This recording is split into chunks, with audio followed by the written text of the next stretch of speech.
Sono arrivati a Padova in migliaia da tutto il Veneto per una festa che ha riempito Piazza Garibaldi prima che il corteo alla presenza discreta delle forze dell'ordine attraversasse il centro e raggiungesse Piazza Portello.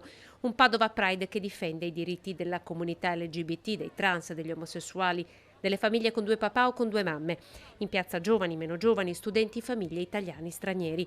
Tra i fondatori dell'associazione Famiglia Arcobaleno, una storia lunga 20 anni, la trevigiana Daniela Santoro. Purtroppo, in questi giorni, ci saranno tante famiglie che dovranno presentarsi in tribunale, rischiando di fare un passo indietro rispetto ai diritti dei propri figli, perché,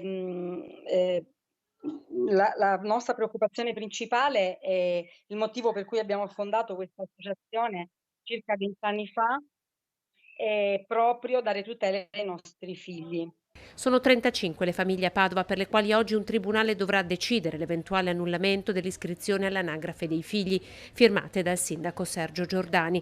Daniela, insieme alla compagna, è mamma di 3 figli, la più grande oggi ha 20 anni. Sicuramente mia figlia è la prima del Veneto che ha 2 mamme. Adesso è al primo anno di università. Ho fatto ricorso all'adozione in casi particolari, è una legge degli anni '80, e ho dovuto aspettare 2 anni, colloqui con assistenti sociali, psicologi, carabinieri, giudici, un iter di 2 anni e anche tanti soldi ovviamente, non solo tempo ma anche tanti soldi per vedere riconosciuti questi diritti ai miei figli. La speranza di questa comunità è che arrivino prima o poi delle leggi che la sostengano e la avvicinino al resto dei cittadini.